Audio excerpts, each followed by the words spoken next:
सांगू शकतो. म्हणून मी त्या टाईपचा जो व्हिडिओ आहे की अभ्यास कसा करावा या टाईपचं मार्गदर्शन करणारा ॲज सच व्हिडिओ बनवला नव्हता. परंतु कालचा झाला जो पेपर याचा महानगरपालिकेचा, नवी मुंबई महानगरपालिकेचा, त्याच्यात माझ्या असं लक्षात आलं की बऱ्याच मुलांचं खूप कन्फ्युजन होतं आहे. त्यांना असं वाटतंय की बाबा चला यामध्ये कोग्नोसी त्यांनी काही विचारलं, काही पार्ट त्यांनी सुटिक्सचा विचारला, असं काहीतरी त्यांना वाटायला लागलं. आणि त्याच्यामुळे मला असं वाटलं की मी व्हिडिओ बनवायला पाहिजे. आणि ही गोष्ट खरी पण आहे की त्यांनी काही प्रश्न जे आहेत ते सुटिक्सशी रिलेटेड विचारले आणि काही प्रश्न जे आहेत ते त्यांनी कोग्नोसीशी रिलेटेड विचारले. उदाहरणार्थ ते एक डिगॉक्झिनशी रिलेटेड प्रश्न आला होता. पण ॲक्च्युली इथे आपण कार्डिओवॅस्क्युलर फार्माकोलॉजी म्हणून जो याच्यामध्ये जो पॉईंट दिलेला आहे त्यांनी फार्मसीच्या सिलेबसमध्ये, त्याच्यामध्ये डिजिटॅलिस किंवा डिगॉक्झिन हा एक महत्त्वाचा हे आहे, एक महत्त्वाचा त्याच्यामधला पार्ट आहे.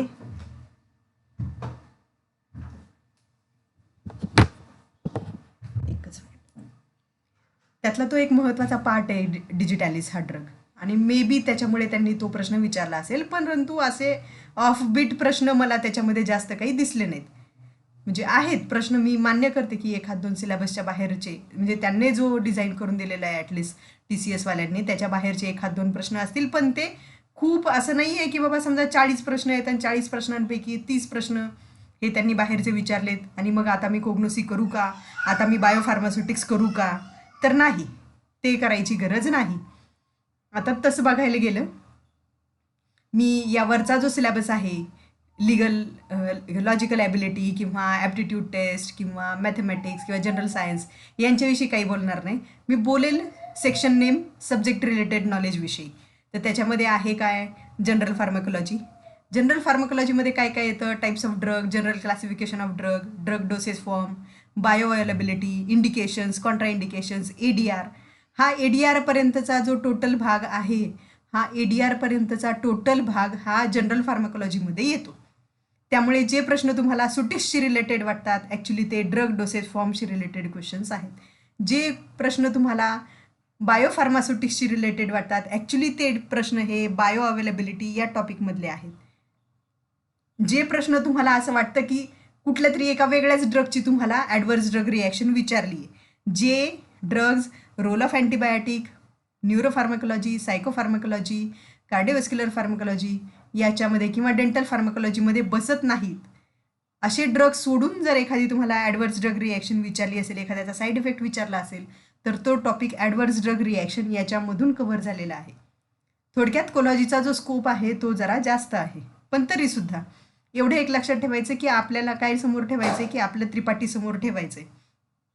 आणि त्रिपाठीमध्ये काय करायचं आहे, तर त्रिपाठीमध्ये पहिला जो त्याचा सेक्शन आहे ज्याच्यामध्ये 6 चॅप्टर आहेत, ते 6 चॅप्टर अगदी थरो करायचेत, एकदम एकदम व्यवस्थित ते झाले पाहिजेत. तेव्हा तुम्हाला ॲडव्हर्स ड्रग रिॲक्शनपर्यंतचा जो पोर्शन आहे तो तुमचा आपोआप तिथून कव्हर होतो. त्यानंतर role of antibiotic, clinical pharmacology, neuropharmacology, psychopharmacology, cardiovascular pharmacology आणि डेंटल फार्माकोलॉजी हे जे टॉपिक्स आहेत याच्यामधले क्लासिफिकेशन बघा, याच्यामधले क्लासिफिकेशन आणि याच्या छोट्यावाल्या मोड ऑफ ॲक्शन. म्हणजे समजा उदाहरणार्थ घेऊ आपण, समजा टेट्रासायक्लिन आहे, तर टेट्रासायक्लिन काय करतं, तर प्रोटीन बाइंडिंगला अफेक्ट करतं, त्यातल्या त्यात म्हणजे प्रोटीन सिंथेसिसला अफेक्ट करतं, त्यातल्या त्यात 30S रायबोझोम्सला ते बाइंड होतात. त्यातल्या त्यात पुढे काय होतं, ते mRNA आणि tRNA कॉम्प्लेक्स आहे याच्यावर ते बाइंड होतं. मग आता तुम्हाला एवढी पुढची रिॲक्शन करायची गरज आहे का, एवढं पुढची मेकॅनिझम ऑफ ॲक्शन तर नाही. तुम्हाला साधारणतः लक्षात ठेवायचं आहे की प्रोटीन सिंथेसिसवर अफेक्ट करणारा ड्रग आहे टेट्रासायक्लिन. असे जे छोटे छोटे जे मेकॅनिझम ऑफ ॲक्शन आहेत ह्या बघायच्यात. आपण ADRमध्ये साईड इफेक्ट कव्हर करून घ्यायचे. साईड इफेक्ट याच्यासाठी म्हणजे स्पेशल न्यूरोफार्माकोलॉजीच्या ड्रगचे साईड इफेक्ट, स्पेशल सायकोफार्माकोलॉजीच्या ड्रगचे साईड इफेक्ट, कार्डिओव्हास्क्युलरचे साईड इफेक्ट, डेंटलचे साईड इफेक्ट असं करायचं नाही. ADRमध्ये सगळ्यांचेच ADR करून घ्यायचे. नंतर इकडे करताना काय करायचं, मेकॅनिझम ऑफ ॲक्शन आणि तुमच्या ज्या राहिलेल्या काही मेकॅनिझम ऑफ ॲक्शन आणि काही इंडिकेशन्स आहेत, ज्याला इंडिकेशन्स म्हणतात थोडक्यात, किंवा काही कॉन्ट्रा इंडिकेशन्स आहेत, ह्या सगळ्यानंतर ह्या स्पेशल यांच्या कव्हर करून घ्यायच्या. त्यानंतर पार्ट राहतो इपिडेमिओलॉजीचा, जसा मी काल एक व्हिडिओ टाकला होता एपिडेमिओलॉजीचा, अशा एपिडेमिओलॉजीमध्ये असंख्य कन्सेप्ट आहेत. रेट, रेशो, प्रपोर्शन, पुन्हा त्यानंतर incidence rate, prevalence rate, infant mortality rate, maternal mortality rate, असे बऱ्याच कन्सेप्ट आहेत एपिडेमिओलॉजीमध्ये. त्या कन्सेप्ट आहेत त्या एकदा तुम्ही तुमच्या नजरेखालून गेल्या, तुमच्या त्या लक्षात येतील. त्या कन्सेप्ट आहेत त्या कन्सेप्ट चांगल्या करा. त्यानंतर आहे हे Indian pharmacopoeia, British pharmacopoeia. Actually Indian pharmacopoeia बघायला गेलं ना तर इंडिया फार्माकोपिया स्वतःच एक खूप मोठं पुस्तक आहे. मग ते पूर्ण तुम्हाला करायचं आहे का? नाही. तुम्हाला एडिशन करायचं आहे, थोडीफार त्याची हिस्ट्री करायची आहे, बस. तसंच ब्रिटिश फार्माकोपियाचं पण आहे. तुम्हाला एडिशन करायच्या, तुम्हाला त्याची हिस्ट्री करायची आहे, सध्या कोणतं एडिशन सुरू आहे, त्याचा कलर काय आहे, ह्या सगळ्या गोष्टी तुम्हाला करायच्यात IP आणि BP त्यानंतर हे 2 महत्त्वाचे ॲक्ट आहेत. Pharmacy act 1948, drug and cosmetic act 1940. आता सुरुवातीला जेव्हा DMERचा पहिला पेपर झाला त्यावेळेस त्यांनी हेच विचारलं होतं की फार्मसी ॲक्ट कधी आला? 1948. ड्रग अँड कॉस्मेटिक ॲक्ट कधी आला? 1940. बरं, त्याची अमेंडमेंट कधी आली? 1945. बस. मग आता तसं करतील का? नाही. आता थोडंसं पुढे जातील. आता ते विचारतील ड्रग अँड कॉस्मेटिक ॲक्टमध्ये बाबा सेक्शन 17 काय आहे, सेक्शन 19 काय आहे, सेक्शन 20 काय आहे, सेक्शन 21 काय आहे, सेक्शन 25 काय आहे, सेक्शन 26 काय आहे. तमक्या ॲक्टमध्ये तमक्या ह्याची ऑफेन्सेस आणि पेनाल्टीज काय आहे, एखाद्या ह्याचे फॉर्म्स नंबर आहेत. जसं मॅन्युफॅक्चरिंगसाठी फॉर्म नंबर 25, फॉर्म नंबर 28. जर तुम्हाला इकडे रिटेल लायसन्स काढायचं असेल तर फॉर्म नंबर 20, 21. जर तुम्हाला होलसेलचं लायसन्स काढायचं असेल तर 20B, 21B.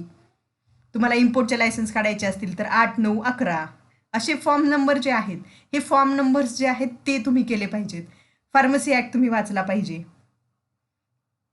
की बाबा कशासाठी आलाय तो, एज्युकेशन रेग्युलेशन म्हणजे काय, ER कधी आले, कशी चालते सिस्टीम, कसं होतं इन्स्पेक्शन, ह्या सगळ्या गोष्टी फार्मसी ॲक्टमध्ये. त्यानंतर फार्मास्युटिकल इथिक्सचा जो थोडासा पोर्शन आहे तो थोडाफार एखादा वाचून घ्यावा फार्मसी ॲक्टमध्ये. त्यानंतर FDAचं मी सेपरेट एक छान व्हिडिओ बनवला आहे, एकदा तो जाऊन पाहून घ्या. त्यानंतर ड्रग स्टोरेज, लॉजिस्टिक आणि इन्व्हेंटरी मॅनेजमेंट. हा पोर्शन ना थोडासा ऑफबीट पोर्शन आहे आपल्या पोर्शनपेक्षा. म्हणजे इन्व्हेंटरी मॅनेजमेंटचे जे प्रश्न आले होते मागचे ते तुम्ही पहा. त्याची जी भाषा आहे त्याची भाषा थोडीशी वेगळी आहे. म्हणजे त्यांनी फायनान्शियल इम्प्लिकेशन्स विचारलेले आहेत, त्यानंतर त्यांनी लॉजिस्टिक्सशी रिलेटेड प्रश्न आहेत, ते जरा थोडेफार मॅनेजमेंटच्या साईडला जाणारे प्रश्न आहेत. ते प्रश्न as such drug store and business management ह्याला जवळ आणणारे प्रश्न नाहीत तेवढे. म्हणजे आता obviously ABC analysis, VD analysis, FMN म्हणजे फास्ट मुव्हिंग, स्लो मुव्हिंग, त्यानंतर हे जे आहेत हे आहेतच आपले सगळे जे कोर जे फार्मसीला आपण करतो ते. आणि त्याला सोडून जास्त प्रश्न विचारणं पण त्यांना हे नाही, पण तरी काही इन्व्हेंटरी मॅनेजमेंटचे प्रश्न नक्कीच ऑफबीट आहेत, ते तुम्ही पाहून घ्यायला पाहिजे. त्यानंतर role of hospital pharmacy, community pharmacy, याच्यामध्ये बेड स्ट्रेंथ, त्या इतक्या बेडच्या कॅपॅसिटीला किती फार्मसीज पाहिजेत, तितक्या बेडच्या कॅपॅसिटीला किती फार्मसीज पाहिजेत, फार्मसी अँड थेरॅपेटिक कमिटीचा रोल काय आहे, हॉस्पिटल फॉर्म्युलरी म्हणजे काय, ॲक्च्युली कम्युनिटी फार्मसी म्हणजे काय. त्यानंतर मग शेड्यूल्स वगैरे की बाबा चला G शेड्यूल काय, शेड्यूल H काय, कोणत्या शेड्यूलचे ड्रग कोणी दिलेले चालतात. आता हॉस्पिटल फार्मासिस्ट आहे तो कोणत्या शेड्यूलचे ड्रग डिस्पेन्स करेल, कम्युनिटी फार्मसीवाला कोणत्या शेड्यूलचे ड्रग डिस्पेन्स करेल, काय लेबलिंग गाईडलाईन्स असतात, कोणते लेबल कसे, समोरच्याला पेशंट काउन्सिलिंग करताना कुठल्या गोष्टीला शेकवेल बिफोर यूज सांगायचं, कुठली गोष्ट आहे ती फक्त वरतीच लावायला सांगायची वगैरे. त्यानंतर गुड मॅन्युफॅक्चरिंग प्रॅक्टिसेस, GMPचं अख्खं शेड्यूल आहे आपल्याकडे DNC ॲक्टमध्ये. एकदा शेड्यूल पाहून घ्या, नक्कीच पाहून घ्या. म्हणजे फक्त जस्ट एक अभ्यास करायचा आहे म्हणून करू नका. तसा केला की तुम्हाला ते प्रश्न थोडेसे अवघड वाटतात. तुम्हाला असं वाटतं तुमचं हे पण झालं नाही, तुमचं ते पण झालं नाही, तुमचं ते पण झालं नाही. पण जर तुम्ही एकदा GMPचं आपलं जे शेड्यूल आहे, शेड्यूल M, ते एकदा व्यवस्थित पाहून घ्या. पुन्हा त्यानंतर USFDAचं पण GMP आपण फॉलो करतो थोडंफार, ते पाहून घ्या. WHO GMP पण आपण थोडंफार फॉलो करतो, ते पण पाहून घ्या. त्यानंतर disinfectant and their concentration in pharmaceuticals and hospitals. आता त्यांनी सरळ दिलंय डिसइन्फेक्टंट अँड देअर कॉन्सन्ट्रेशन. मग आपल्याला काय करायचं आहे, आपल्याला डिसइन्फेक्टंट करायचे, त्यांच्या मेकॅनिझम ऑफ ॲक्शन करायच्यात आणि त्यांचे कॉन्सन्ट्रेशन करायचे. हे सोडलं तर बाकीचं काहीच करायचं नाही आहे. त्यामुळे एक्स्ट्रा उद्योग डिसइन्फेक्टंट अँड कॉन्सन्ट्रेशन ह्या चॅप्टरच्या बाबतीत करत बसायचं नाही. जास्तीत जास्त काय करा, रिडल वॉकरसारख्या ज्या टेस्ट आहेत, ज्या डिसइन्फेक्टंटची आपण क्वालिटी चेक करतो त्याच्याशी रिलेटेड काही थोडंफार टेस्ट वगैरे एखाद्या वेळेस वाचून जा. ते सोडलं तर एक्स्ट्रा त्याला डोकं लावू नका. जसं तुम्हाला गरज ॲक्च्युली आहे कोलॉजीला डोकं लावायची, तुम्ही डोकं बाकीच्या चॅप्टर्समध्ये जास्त लावता. सगळं डोकं कुठे वापरायचं की कोलॉजीच्या याच्यामध्ये, कारण त्याचा पोर्शन वास्ट आहे. त्यानंतर EDL आणि ECLच्या ज्या लिस्ट आहेत, एकदा EDL आणि ECLची लिस्ट आहे, जी NLEMची लिस्ट आहे, ती एकदा लिस्ट पाहून घ्या. तुमच्या आपोआप लक्षात येईल की प्रायमरी लेवलला कोणते ड्रग्ज हे इसेन्शियल ड्रग्ज आहेत, सेकंडरी लेवलला कोणते, टर्शरी लेवलला कोणते आहेत, त्यानंतर रेफरल हॉस्पिटल असतील तिथे कोणते ड्रग्ज आहेत जे इसेन्शियल असतात, बस. आणि ECL EDLची थोडीशी हिस्ट्री पाहून घ्या. एवढा हा जो तसा बघायला गेला ना, हा पोर्शन हा सगळा इंटर रिलेटेड पोर्शन आहे. Hospital pharmacies, community pharmacy, GMP, drug storage, त्यानंतर FDA, त्यानंतर डिसइन्फेक्टंट, ECL EDL, हे तर टॉपिक असे आहेत, हे तुम्ही अर्ध्या दिवसातही रिवाईज करू शकता. असे टॉपिक आहेत. वरच्या टॉपिकला तरी थोडाफार वेळ लागू शकतो, DNC ॲक्टला लागू शकतो, फार्मसी ॲक्टला लागू शकतो, त्यानंतर जनरल फार्माकोलॉजीला लागू शकतो. जर तुम्ही कधीच IPBP केलं नसेल त्याला वेळ लागू शकतो. पण हे बाकीचे टॉपिक खूप छोटे छोटे टॉपिक आहेत, 1-1, 2-2 दिवसाचे टॉपिक आहेत हे. आणि आता मला जसं लक्षात येते तसं खूप जास्त वेळ DMERच्या एक्झामला नाही आहे. त्यामुळे तुम्ही हा विचार करत बसू नका की आता तिथे कोग्नोसीचे प्रश्न आलेत आणि मी आता कोग्नोसी वाचतो.